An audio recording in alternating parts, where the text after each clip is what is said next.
hard to capture, extravagant, resurrect the track and it's militant. And I react like a convict and start killing. It's manifested. The gods work like appliances, dealing in my psyche.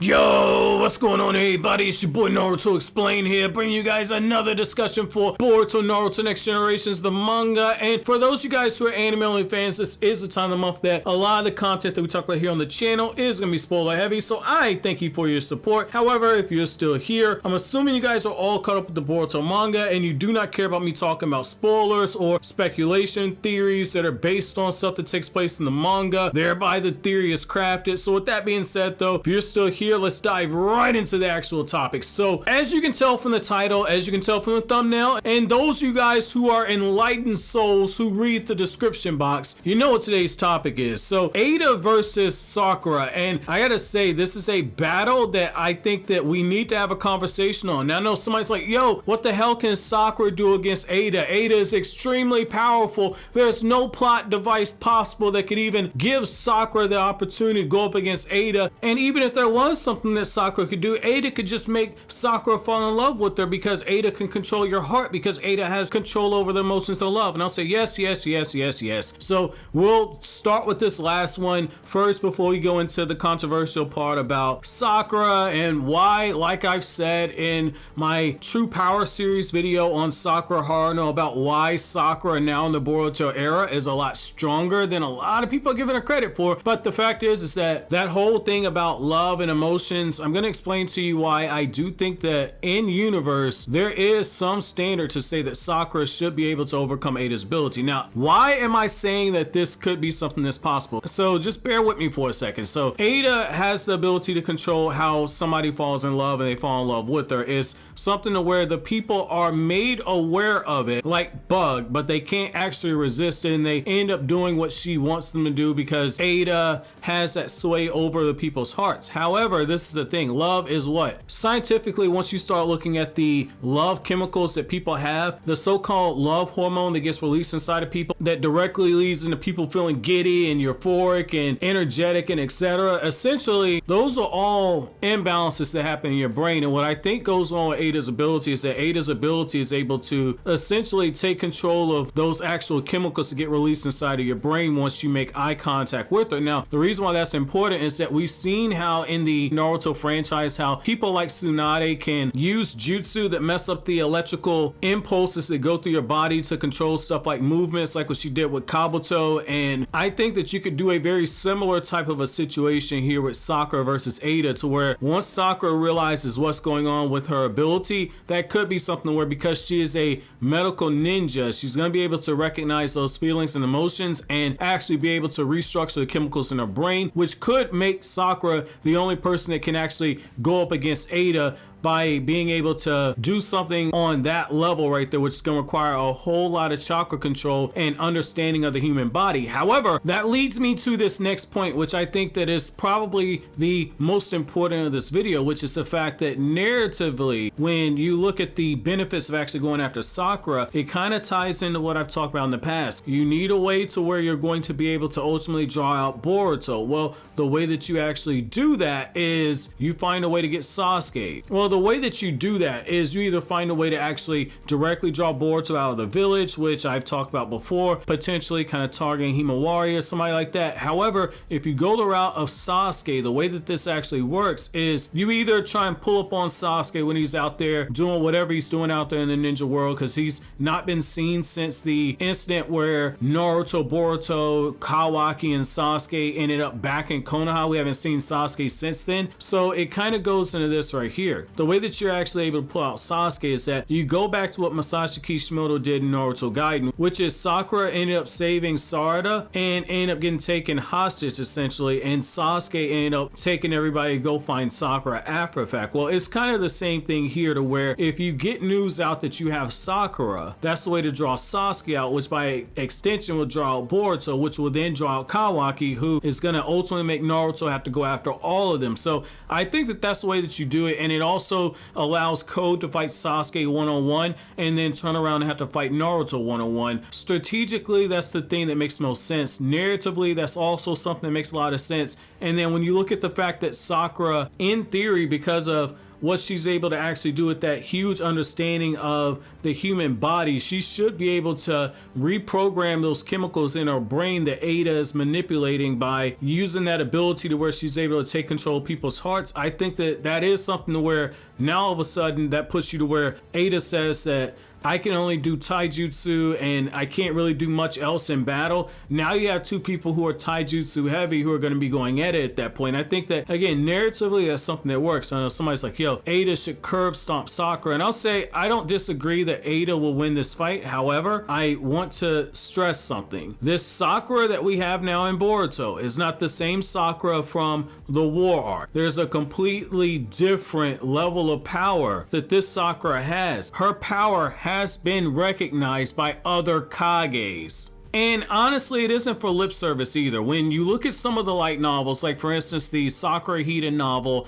Sakura is fighting somebody that is using scientific enhancements that directly make use out of Naruto's DNA to replicate the power of a 9 tails chakra cloak that's the equivalent of 9 chakra tails. The person uses a lightning style attack. Sakura is able to grab the attack with her bare hands and rip it apart. This is a level of power where you have shockwaves going all over the place. Sakura is being knocked from one end of the forest all the way to the other to give you an idea of the level of power that's coming out. Kakashi's saying like, hey, I need Naruto to go handle this. Sakura catches one of those attacks and rips it apart with her bare hands. Gar in the Gar Hida novel directly compares Sakura to his power level. And I don't think that people give Gaara, as well as these new generation Kages, quite enough credit. When you look at some of the information that you have there, Gaara and Kurosuke, out of the 4 Kages who went up against Momoshiki and Kinshiki,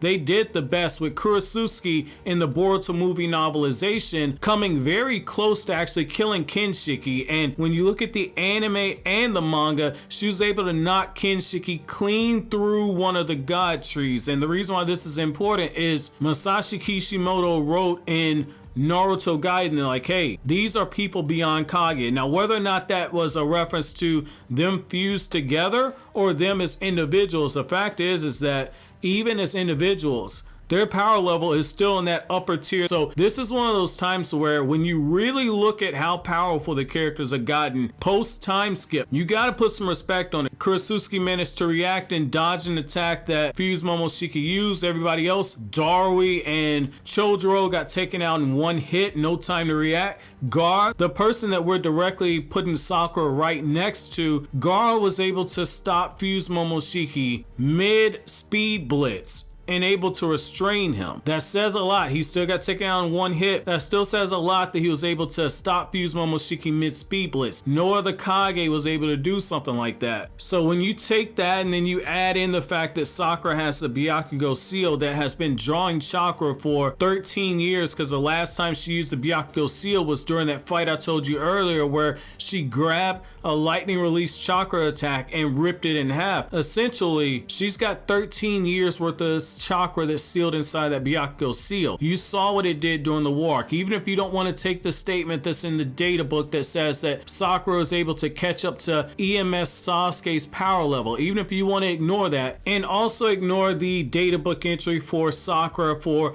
Naruto the Last, where in that data book for the movie Naruto the Last is directly stated that Sakura during the 2 years after the end of the Naruto manga had caught up to Naruto and Sasuke, and the data book makes it a point to refer to Sakura during the 4th Great Ninja War as the before. Even if you want to ignore that, again, we still have the instances in the light novels where it says that Sakura has surpassed Tsunade. Sakura is on par with the Kages. You still have that information when you look at the manga. When you look at the manga, Obito struggled just to open up one portal that access Kaguya's dimension. When Sakura gave Obito her chakra that was stored inside that Byakugo seal, and according to Sakura, she gave all of the chakra that's stored in that seal to Obito. Obito was able to open up 3 dimensions. As a reminder, according to Sasuke, accessing those dimensions requires an enormous amount of chakra. That was Sakura with only 3 years worth of chakra stored into that Byakugo seal. We're at 13 years since she's last used it. By default, she should have more chakra to actually draw on at this point, which that in and of itself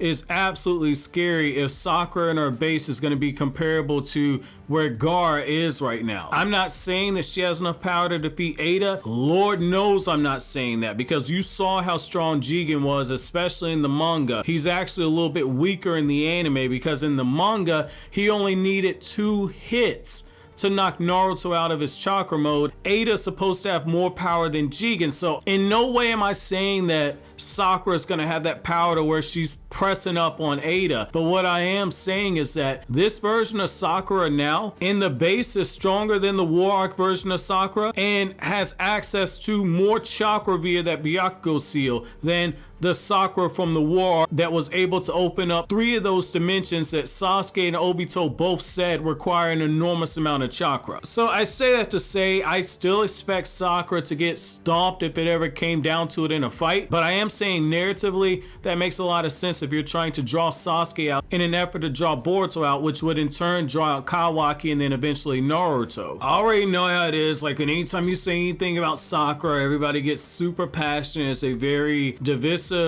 type of conversation. I feel like I'm unbiased enough in this video to where I don't think anybody will say that I'm taking one side one way or the other in terms of being toxic or being a dick rider. But what I will say is that when it comes to shonen, insane power creeps, this ain't nothing new. My favorite example is looking at Dragon Ball, how Yamcha, who according to the filler episodes in Dragon Ball Z was relative to the Ginyu Force, which has an average power level around 75,000. Yamcha went from being at 75,000 to having a power level to where Dr. Gero said, yo, I think this is Son Goku.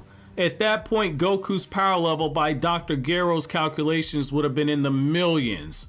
And Yamcha was able to jump up that high in only 3 years worth of training. The same thing with Piccolo, where Piccolo's power went from being a little bit stronger than second form Frieza, who had a power level of 1 million, to all of a sudden, after 3 years of training, Piccolo has power that rivals that of Super Saiyan. So this ain't nothing new. It's to be expected after 15 years where these characters have had time to actually get stronger. So I want to know from you guys, how do you guys feel about this narratively? What do you guys think about this? And just for shits and giggles, where would you put adult Sakura, ranking her with the 5 Kage and Naruto and Sasuke? Matter of fact, where do you put adult Sakura and Rock Lee when ranking them with the current 5 Kage and Sasuke? Let me know down in the comment section, because this is always fun, because for whatever reason people think that Sakura and Rock Lee are still as strong as they were in the war. So let me know what you guys think down in the comment section below. But as always, guys, if you like anything I had to say,